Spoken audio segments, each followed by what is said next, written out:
¿Sabías que existen herramientas de comunicación oral las cuales nos permiten compartir pensamientos, ideas y criterios personales de manera grupal?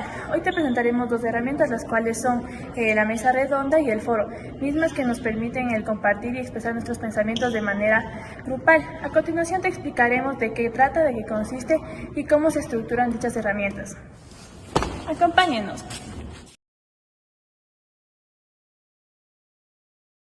¿Qué es una mesa redonda? Esto. Aunque eso es una mesa redonda, hoy no hablaremos de esa mesa redonda. Bueno, ¿qué es una mesa redonda? Una mesa redonda es una técnica de comunicación y discusión en la que un grupo de personas, generalmente entre 3 y 6 personas, exponen sus ideas sobre un punto de vista de un tema específico, con la intención de informar, debatir o reflexionar, sin buscar necesariamente llegar a una conclusión final. Pero, ¿cómo surgió esta mesa redonda? Bueno, la idea de una mesa redonda surgió para promover la igualdad entre los caballeros de la corte del rey Arturo en Inglaterra medieval. Se dice que el propio rey Arturo ordenó construir la mesa redonda para que ningún caballero tuviera una posición privilegiada en la toma de decisiones. El objetivo de una mesa redonda es abordar un tema desde perspectivas diversas, generalmente contradictorias, y tratar de al final establecer una perspectiva común o al menos alguna conclusión. A diferencia de otros tipos de debates, la mesa redonda no necesariamente necesita resolver un problema u ofrecer soluciones, pero sí expresar y escuchar distintas opiniones de la gente, cada una de las posturas, y establecer al final una base para futuros y posibles debates. La duración de una mesa redonda puede variar según el contexto y su objetivo. Por lo general se recomienda que dure de 45 minutos hasta 1 hora con 30 minutos. A continuación les presentamos el siguiente video. La mesa redonda. ¿Se han preguntado alguna vez qué es una mesa redonda? Pues aquí en este video te lo vamos a explicar. La mesa redonda es una dinámica de grupo en la cual se aborda un tema de interés común para los participantes y se lleva a cabo una discusión, pero eso sí, manteniendo siempre posturas adecuadas.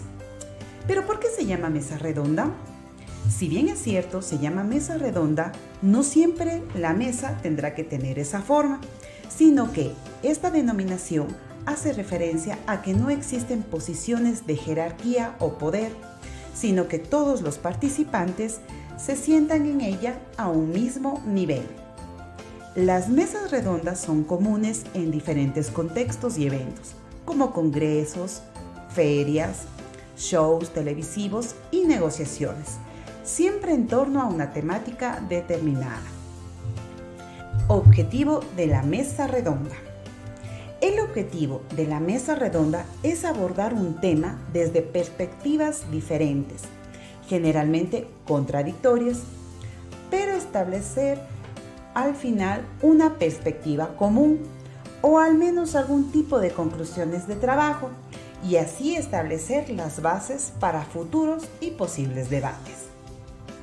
Un dato curioso sobre esta mesa redonda es que, a diferencia de otros tipos de debate, la mesa redonda no necesariamente debe resolver el problema u ofrecer soluciones, pero sí exponer cada una de las posturas de cada uno de los participantes frente al tema.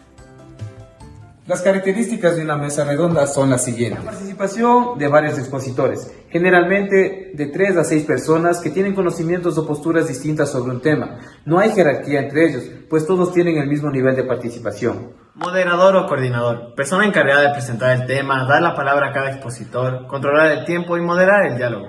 También puede resumir lo discutido y guiar la parte final con preguntas del público. Tema en común. Se analiza un solo tema de distintos puntos de vista. Puede ser tema polémico, académico y científico. Intervenciones organizadas. Cada participante habla por turnos y tiene un tiempo límite para exponer su opinión. Interacción entre expositores. Luego de las exposiciones iniciales, suele haber una etapa de diálogo donde los participantes comentan, debaten o amplían los otros que dijeron.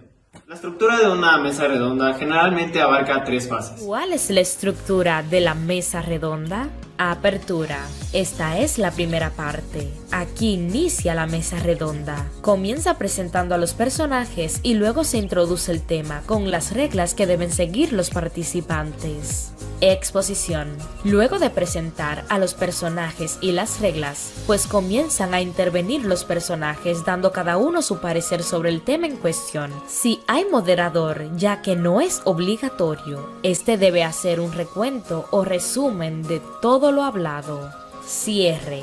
Aquí termina la mesa redonda. Cada uno de los participantes da sus propias conclusiones, hace preguntas si quedó con alguna duda o añade alguna idea. Ahora les vamos a presentar los tipos de mesa redonda. Mesa redonda informativa. Su objetivo es informar o difundir conocimientos sobre un tema en específico. Los participantes presentan datos, investigaciones o hechos sin un debate fuerte. Mesa redonda de opinión y debate. Se busca que los participantes defiendan o discutan diferentes puntos de vista sobre un tema polémico, controvertido. Hay una interacción entre confrontación de ideas e idea de tema social, político o ético. Mesa redonda interdisciplinaria. Participan expertos de diferentes áreas o disciplinas para analizar un tema desde varias perspectivas. Enriquecen el diálogo con enfoques variados, científico, social, económico, entre otros. Mesa redonda pedagógico-educativa. Se usa con fines didácticos generalmente en escuelas o universidades. Pueden involucrar estudiantes, profesores y especialistas para fomentar el aprendizaje colaborativo. Mesa redonda virtual. Se realiza a través de plataformas digitales, Zoom, Teams, Discord, etc. Mantiene la estructura tradicional, pero adapta la comunicación en línea. Para organizar una mesa redonda debemos tener en cuenta lo siguiente. 1. Escoger el lugar de encuentro y donde se realizará la discusión. Número 2. Seleccionar el tema y los objetivos que perseguirá esta. Número 3. Determinar al moderador que controlará los tiempos en la mesa redonda. Recuerden que el moderador no es obligatorio. Número 4. Anotar los puntos o ideas fundamentales de la discusión. Número 5. Expresar la conclusión final con las ideas o soluciones. ¿Cuáles son los elementos o los participantes en una mesa redonda? Aquí te vamos a contar cuáles son los roles que desempeñan las personas que participan en una mesa redonda.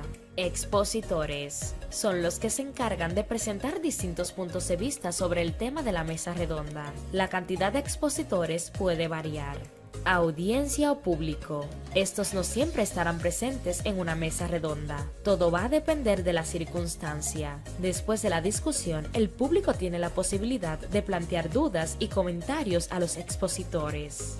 Moderador. Lo primero es que este no es obligatorio. Su rol es procurar que la mesa redonda se desarrolle en orden, asignando los turnos, recordando las reglas, entre otras obligaciones. Coordinador. Este es el que se encarga de mantener el orden en la audiencia o el público espectador, no de mantener la calma en los expositores a menos que no haya moderador. En caso de no haber moderador, este coordinará tanto a la audiencia como a los participantes. Una mesa redonda es muy, pero muy diferente a un debate, porque en los debates tenemos un grupo de personas o simplemente dos personas, donde hay un lado que se opone al otro, es decir, donde no están de acuerdo, y cada uno buscará convencer al público para que estén de su lado. Las mesas redondas pueden tener personas que no estén todos de acuerdo con el mismo tema, pero su objetivo no es demostrar quién sabe más o quién tiene la razón. Solo busca ampliar un tema o resolverlo. A continuación les vamos a presentar un ejemplo práctico de la mesa redonda, en el que trataremos el tema el impacto de las redes sociales en los jóvenes. Bueno, buenas tardes a todos, bienvenidos a esta mesa redonda. El día de hoy trataremos un tema muy relevante para nuestra sociedad, que es el impacto de las redes sociales en nuestros jóvenes. ¿Es una herramienta o una fuente de distracción? Para lo cual contaremos con la participación de Mateo Torres, estudiante de nivelación de la ESPE, el profesor Giancarlo Vargas y finalmente tenemos la excelentísima participación de la psicóloga, la doctora Evelyn Suárez. Bienvenidos a todos y comencemos. Mateo, ¿qué piensas tú sobre este tema? ¿El uso de las redes sociales es una herramienta o una fuente de distracción en los jóvenes? Personalmente yo creo que las redes sociales son beneficiosas porque si se las sabe dar un buen uso, está correcto. Yo las utilizo a diario, las utilizo para realizar mis deberes, investigaciones, conversar con mis amigos, familiares, pero también a veces las uso de manera desmedida y eso provoca que me distraiga mucho y otras actividades que tendría que realizar no las realizo y me quedo enfocado en las redes sociales. Claro, yo veo mucho reflejado esto en la universidad. Las redes sí tienen un contenido educativo, pero muchas veces los estudiantes pasan más tiempo en los dispositivos celulares que en atender a clases. Por eso, para mí un punto clave sería tener enseñanzas sobre utilizar estas herramientas más responsablemente. Exacto, en sí el problema no son las redes sociales, sino es su uso excesivo, el cual nos puede afectar nuestro tiempo en trabajo, a la par que nos puede incluso afectar mentalmente nuestra autoestima de estarnos comparando constantemente con las personas que publican. Pero a la par es una buena herramienta que nos facilita el aprendizaje, el conocer otras culturas e inclusive compartir opiniones con personas ajenas. Muchas gracias. Muy importante el punto de vista que tiene cada uno. Pero yo tengo una pregunta para Mateo. Mateo, ¿qué crees que ayudaría a mejorar este equilibrio entre el uso correcto y el mal uso que les damos a las redes sociales? Creo que sería establecer horarios para permitirnos que las redes sociales se separen de nuestra vida diaria, en lo que se conformaría como realización de proyectos, algo. Y las redes sociales en el momento para utilizarlo con amigos, investigar algo, conocer más cosas. Permitir que nuestros padres y profesores de universidades, colegios, nos ayuden a involucrarnos de manera positiva con las redes sociales y utilizar herramientas de manera positiva para la sociedad. Claro, yo estoy de acuerdo. Las universidades deben incluir educación digital para enseñarlos los beneficios y los riesgos que corremos a esto. No se trata de prohibir, sino se trata de fomentar una educación a los usuarios. También es importante el acompañamiento de los padres, de los mentores, a los estudiantes. El hecho que les enseñen a establecer límites e inclusive a administrar su propio tiempo para que no se queden enviciados en las mismas. Muchas gracias a todos por su participación al tratar este tema que es muy importante, dentro de nuestra sociedad actual.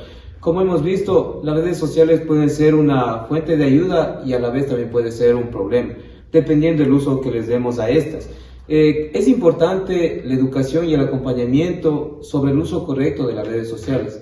¿Para qué? Para que los jóvenes puedan sacar lo mejor de estas herramientas para su beneficio propio. Les agradezco a todos, muchas gracias por su participación. Como pudimos ver, en una mesa redonda, un número determinado de personas se reúnen para intercambiar ideas sobre un tema en común. Cada participante tiene la oportunidad de expresar su opinión en igualdad de condiciones, fomentando así un diálogo abierto y respetuoso. Pero ¿sabías que existe otro espacio muy similar donde también se promueve la participación y el intercambio de ideas? Se trata del foro, y a continuación te vamos a explicar qué es.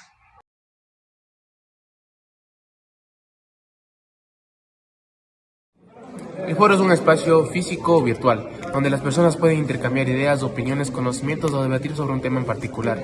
Es una técnica de comunicación a través de la cual distintas personas conversan sobre un tema de interés común. El foro es grupal y suele estar dirigido por un moderador. El objetivo del foro es facilitar el intercambio estructurado de ideas y opiniones entre los participantes sobre un tema específico, promoviendo el análisis crítico y la discusión fundamentada. Además, busca generar el consenso o nuevas perspectivas mediante la participación activa y el respeto mutuo. La duración de un foro puede variar según su propósito, el número de participantes y el formato. Generalmente un foro suele durar entre 30 minutos o 2 horas, para que este sea más eficiente y efectivo. A continuación les presentaremos el siguiente video. ¿Qué es un foro? Es una técnica expositiva que consiste en una práctica discursiva de personas que pueden ser especialistas o conocedoras de un tema. La misma que se lleva a cabo en un lugar determinado y ante un auditorio en el cual los asistentes pueden participar con sus opiniones. En pocas palabras, un foro se desarrolla en torno a un grupo de personas quienes discuten informalmente acerca de un tema o situación bajo la conducción de un moderador. Finalidad del foro. Una de las principales finalidades de un foro es permitir la libre expresión de ideas y opiniones entre los integrantes de un grupo para llegar a conclusiones, permitiendo el análisis, la confrontación y la discusión de ideas, pues en ellos se tratan temas específicos de interés para un grupo de personas.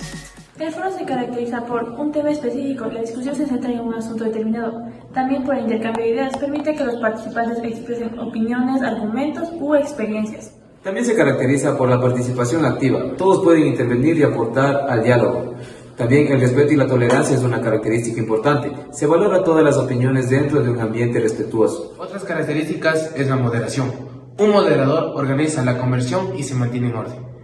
Puede ser presencial o virtual. Se adapta a diferentes espacios de comunicación. Lenguaje claro y respetuoso. Se espera que los mensajes sean comprensibles y se mantengan el respeto entre los participantes. A continuación le presentaremos un video en donde se mostrará la estructura, los tipos y cómo se organiza un foro. ¿Cuál es la estructura del foro? Es decir, ¿cuáles son las partes de un foro? Los foros de discusión suelen estar divididos en varios subforos dedicados a temas determinados o aspectos concretos de un tema general. Están estructurados de la siguiente forma. Número 1. Presentación. En esta parte, el moderador abre la discusión, anuncia cuál es el tema, hecho, problema o actividad que se va a discutir o analizar y lo ubica dentro del proceso. Describe las actividades que se van a realizar, da las instrucciones sobre las normas que regulan la participación de los asistentes y a partir de ese momento inicia el foro.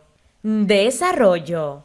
Aquí comienza la discusión como tal, pues los participantes comienzan a argumentar sobre el tema en cuestión, dando su punto de vista con explicaciones que lo sustenten. La discusión puede generar otras discusiones de forma paralela, pero siendo vertientes el tema principal. Luego de las exposiciones, se abre un espacio de preguntas para que el auditorio público, en caso de que tenga, pueda presentar sus dudas, hacer preguntas o añadir sus comentarios. Ejemplo, se puede introducir el tema de la salud mental y varios participantes dar su opinión. Un participante puede inclinarse a hablar sobre cómo el uso de las redes sociales fomenta los problemas de salud mental, donde otros participantes que estén de acuerdo o no con esa persona argumenten sobre la opinión de ese participante y a partir de ahí crear un subforo dedicado a hablar sobre si las redes sociales fomentan o no el deterioro de la salud mental. Cierre y reflexión. Aquí el relator o el mismo moderador hacen un cierre de la discusión, realizan una síntesis de todo lo expuesto y de esta forma termina el foro. En los foros virtuales se realizan intercambios de opiniones entre los usuarios, creando páginas individuales llamadas hilos de discusión. Los hilos pueden ser creados libremente por los usuarios. Cuando esto ocurre, se crea una página donde los demás van participando, añadiendo sus respuestas u opiniones. Es muy parecido con lo que ocurre en los comentarios de los vídeos de YouTube. Todos tienen la oportunidad de comentar, pero si quiero responder el comentario de una persona en particular y otras personas hacerlo, pues eso sería más o menos un subforo. ¿Cuáles son las reglas en el foro? En los foros presenciales, los participantes deben enviar con antelación su presentación escrita, con un máximo de 8 a 10 páginas. Esto es, con el objetivo de ubicar la participación en las mesas a las que se convoca la participación. Los expositores deberán ser muy respetuosos, teniendo como foco siempre solucionar un problema y no humillar a nadie. Esto aplica tanto para los foros presenciales como para los foros virtuales. Los participantes pueden argumentar ampliamente, pero deben limitarse al tema. Se puede contextualizar, pero esencialmente referirse al tema central, aunque en la discusión se generen otros subtemas. En el foro se deben señalar los alcances, límites, obstáculos y soluciones. Se debe respetar el tiempo, pues los foros presenciales son limitados. El tiempo que se le asigne a cada participante varía mucho, pero sin importar cuánto sea, el exponente no puede excederse y debe abordar el tema en el tiempo estimado. ¿Sabías que existen diferentes tipos de foros según su propósito o su formato? Bueno, pues aquí te presento de manera rápida los más comunes. Tenemos el foro académico, que es ideal para discutir temas educativos, compartir conocimientos y resolver dudas de materias o investigaciones. Tenemos el foro social, que aquí se centra netamente en temas de interés general como noticias, entretenimientos o simplemente para conocer gente. También tenemos el foro técnico o de soporte, que aquí se hacen preguntas y se buscan soluciones específicamente relacionadas a temas tecnológicos o de servicio. Y por último tenemos el foro profesional, que es un espacio donde se comparten experiencias laborales o consejos de carrera. Bueno, estos son los tipos más comunes de foro, pero existen otros tipos o clases de foro que te los presento a continuación en el siguiente video. Clases de foros. El foro presencial es aquel en el que los participantes acuden a un determinado lugar, el día y la hora indicada en la convocatoria. En tanto que el videoforo o cineforo surge motivado por la proyección de un video o de una película, cuyo contenido se relaciona con un tema de interés para todos los participantes. En este caso, el foro se lleva a cabo al terminar la proyección. El foro virtual surge de la proliferación de Internet, lo cual llevó los foros al espacio virtual, donde los participantes abordan diversos temas propuestos por un administrador, quien básicamente cumple el rol de moderador y puede libremente dejar sus comentarios escritos e incluso debatirlos. En tanto que el foro en línea o foro online se ha popularizado a raíz de la pandemia, lo cual nos ha llevado a reinventarnos en diferentes ámbitos para hacer posibles ciertas actividades, tal como sucede en un foro síncrono, el cual se desarrolla en el mismo tiempo, pero en diferente espacio o lugar, haciendo uso de herramientas de videollamada. Bueno, ahora que ya sabes qué es un foro y cuáles son sus tipos, te hago la siguiente pregunta. ¿Sabes cómo se organiza un foro? Pues aquí te lo explico en el siguiente video. ¿Cómo hacer un foro? Número 1. El encargado de organizar el foro selecciona a los expositores, al moderador y contacta al grupo de participantes. Número 2. Se selecciona el lugar donde se desarrollará el foro. En caso de que este sea virtual, pues se diseña el espacio en línea para esto. Número 3. Una vez llega el día del foro, pues el moderador hace su trabajo. Saluda, presenta el tema, los objetivos y le da la bienvenida al público. Después presenta a cada uno de los panelistas. Número 4. El moderador presenta a cada uno de los panelistas. Número 5. Se determina el tiempo de la discusión y de la realización de las preguntas. Y número 6. Al terminar el foro se debe tener una conclusión respecto al tema determinado. A continuación les vamos a presentar un ejemplo práctico del foro en el que trataremos el tema ¿la inteligencia artificial es buena o es mala? Hola a todos, gracias por estar aquí. Hoy vamos a hablar sobre la inteligencia artificial, sobre si es buena o mala. En lo personalmente, para mí la IA es muy beneficiosa. Por ejemplo, dentro de la medicina nos ayuda a la detección de enfermedades, a la par que ya se va involucrando dentro de otros lugares. ¿Qué opinas tú, Giancarlo? Pues la verdad es que yo tengo mis dudas, Evelyn. Si la IA en cosas muy importantes nos está ayudando, pero también nos está quitando trabajo a varias familias. Eso nos afecta mucho. Y ni hablar de nuestra privacidad. No sabemos qué hacen con nuestros datos. Eso me preocupa mucho a mí. ¿No les parece que esos problemas graves nos vamos a poner a ignorar? Sí, yo entiendo tu punto de vista, Giancarlo, pero creo que no es justo decir que la inteligencia artificial es algo malo solo por ese tipo de problemas. O sea, las tecnologías van cambiando a través del tiempo y sí es verdad, a veces cuesta adaptarse, pero también crea nuevas oportunidades, como nuevas oportunidades de trabajo. Y si ponemos de empeño y realizamos y si ponemos las reglas claras y enseñamos bien a la sociedad sobre el correcto uso de la inteligencia artificial, creo que podemos evitarnos muchos líos y además el uso correcto de la inteligencia artificial puede ayudar a que el mundo progrese. Mateo, ¿tú qué piensas al respecto? ¿Tú estás a favor o en contra del uso de la inteligencia artificial? Coincido contigo, Michael, la IA va a cambiar las cosas, seguro, pero no es algo malo, porque algunos trabajos van a desaparecer, pero también van a aparecer otros que ahora ni siquiera hubiéramos imaginado. Por ejemplo, ahora hay más trabajos en programación, robótica, análisis de datos. Giancarlo, una pregunta. ¿No crees que si nos preparamos podemos aprovechar esas oportunidades que nos ofrece la IA? Eso suena muy bien, pero no todos tenemos esa oportunidad para aprender esas cosas. No, me preocupa a mí que no tengamos acceso a la educación y quede eso atrás y esa desigualdad crezca aún más.